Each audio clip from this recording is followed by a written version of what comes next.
Hello everyone, स्वागत है आपका मेरे चैनल लकी राज इन्वेस्टर में। आज हम लोग बात करने वाले एक नई आईपीओ के बारे में, जो कि है यात्रा ऑनलाइन लिमिटेड का आईपीओ। ये कंपनी इनकॉर्पोरेट हुई है 2006 में। बेसिकली कंपनी डील करती है प्राइसिंग, अवेलेबिलिटी और बुकिंग्स में, जो कि डोमेस्टिक और इंटरनेशनल कस्टमर दोनों के लिए। ये बेसिकली डील करती है एयर टिकट, बस ticketing, cab services, rail ticketing और होटल बुकिंग। कंपनी के पास टोटल 1,56,100 होटल्स का नेटवर्क है, जो कि 1490 सिटीज में लोकेटेड है। ये रहा कुछ कंपनी का डिटेल। अब हम लोग आ जाते हैं आईपीओ के टाइमलाइन के बारे में। तो ये आईपीओ ओपन हो रहा है 15 सितंबर को, आईपीओ क्लोज होगा 20 सितंबर को, अलॉटमेंट आपको दिखेगा 25 सितंबर को और लिस्टिंग डेट है 29 सितंबर।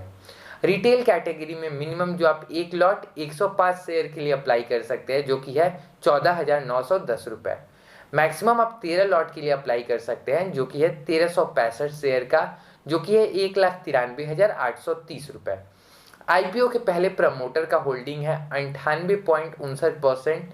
आईपीओ का साइज रखा गया है 775 करोड़, जिसमें फ्रेश इशू है 602 करोड़, ऑफर पर सेल है 173 करोड़। यहाँ भी प्रमोटर अपना अच्छा खासा होल्डिंग बेच रहे हैं। प्राइस बैंड आईपीओ का रखा गया है 135 से 142 के बीच में। यहाँ पे 75% क्यूआईबी के लिए, 15% एचएनआई और 10% रिटेल के लिए। आते हैं हम लोग कंपनी के फाइनेंशियल्स के ऊपर। तो 31 मार्च 2021 में कंपनी का टोटल एसेट था 562 करोड़, जो कि 31 मार्च 2022 में है 547 करोड़ और करेंट टाइम 31 मार्च 2023 में है 681 करोड़। यहाँ पे एसेट्स में आप देख पा रहे होंगे लगभग 30% के अराउंड इंक्रीज है। उसके बाद आ जाते हैं रिवेन्यू पे। रिवेन्यू जो कि 31 मार्च 2021 में था 143 करोड़, अभी करंट में जाकर के हुआ है 397 करोड़। रिवेन्यू आपको दिख रहा है डबल से ज़्यादा है।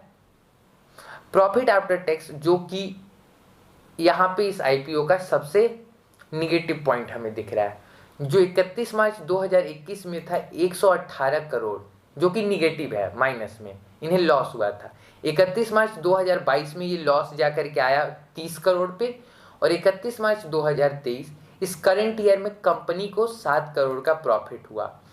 और यहीं पे हमें इस आईपीओ में एक प्रॉब्लम दिख रहा है, क्योंकि कंपनी को इस करंट ईयर में प्रॉफिट हुआ है और कंपनी देख रही है अभी आईपीओ मार्केट बूम पे है, तो कंपनी इसी बीच अपना आईपीओ लाना चाह रही है। कंपनी के पास टोटल बोरोइंग जो कि 31 मार्च 2021 में था 13 करोड़, 31 मार्च 2022 में ये जाकर के हुआ 35 करोड़ और अभी करंट में ये है 153 करोड़। यहाँ पे कंपनी का बोरोइंग ड्रास्टिकली इंक्रीज हुआ है, जो मुझे एक निगेटिव पॉइंट यहाँ दिख रहा है। अब हम लोग कंपनी के कुछ की पॉइंट्स के बारे में देख लेते हैं। कंपनी का पीई आ रहा है 205, लेकिन इसका पी कैलकुलेट करना है यहाँ एक तरीके से मतलब कंप्लीटली फेयर भी नहीं है, क्योंकि कंपनी अभी अभी प्रॉफिट में आई है, तो एग्जैक्ट पी कैलकुलेट कर पाना अभी के समय में ये एग्जैक्ट नहीं आ सकता, पॉसिबल नहीं है।